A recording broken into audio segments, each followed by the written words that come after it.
ஒவ்வொரு கிறிஸ்தவனும் ஆண்டவரோடு பேசுகிற ஒரு அனுபவம் உள்ளவனாக இருக்க வேண்டும். ஆண்டவராகிய இயேசு கிறிஸ்துவோடு பேசுகிற அனுபவம் என்றால் நேரடியாக அல்ல, முகமுகமாக அல்ல. ஒரு சிலருக்கு அந்த அனுபவம் இருக்கும், எல்லாருக்குமே அந்த அனுபவம் கிடைக்காது இல்லையா? ஆனால் ஆண்டவரோடு கூட பேச வேணும். ஒவ்வொரு நாளும் ஒவ்வொரு பொழுதும் கர்த்தரோடு கூட அந்த உறவில் நாம் இருக்கணும். ஆமென். அவர் பேசணும் நம்ம கூட. அதற்கு உதாரணமாக ஒரு மனிதனை நாம் இங்கே பார்க்கலாம். என்னாகமம் 12:7-8. என் தாசனாகிய மோசேயோ அப்படிப்பட்டவன் அல்ல, என் வீட்டில் எங்கும் அவன் உண்மை உள்ளவன்.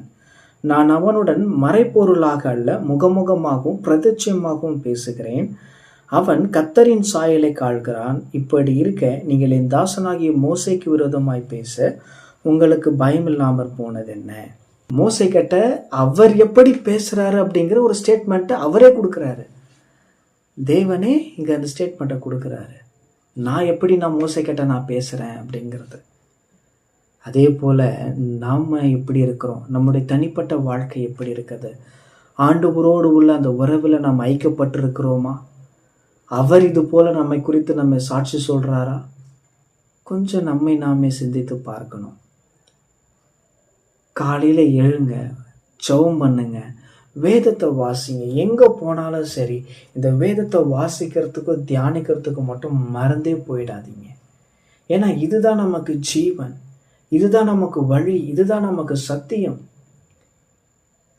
குமாரன் உங்களை விடுதலையாக்கினால் மெய்யாகவே விடுதலையாவீர்கள். சத்தியத்தை அறியுங்கள், சத்தியம் உங்களை விடுதலையாக்கும் என்று வேதம் நமக்கு தெளிவாக சொல்லப்பட்டிருக்கிறது. அப்போ இயேசுவோடு நாங்கள் எப்படிங்க பேசணும் அப்படின்னா, வேதத்தோட பேசுங்க. அவர் நமக்கு எழுதி கொடுத்திருக்கிறார். இந்த அற்புதமான வார்த்தைகளை படிப்பதன் மூலமாக தேவன் நம்மோடு கூட பேசுகிறார். இந்த வார்த்தை ஒவ்வொன்றும் ஜீவன் உள்ளது, உயிர் உள்ளது. இந்த வார்த்தைகள் நம்மை உயிர்ப்பிக்கக்கூடியது, நம்முடைய வாழ்க்கையை மாற்றக்கூடியது. எவ்வளோ பெரிய சூழ்நிலைகள், பாடுகள், பிரச்சனைகள் இருந்தாலும் இந்த வார்த்தையினாலே அதை மறுபடியும் நம்மை சீரமைக்க முடியும்.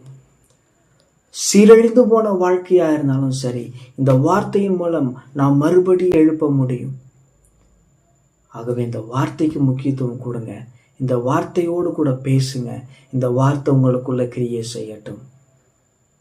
இந்த வார்த்தை உங்களுக்குள்ள கிரியை செய்தது என்றால் உங்களுடைய வாழ்க்கையில் நடைபெறுகிற அந்த மாற்றம் உண்மையாகவே நீங்கள் காண்பீர்கள்.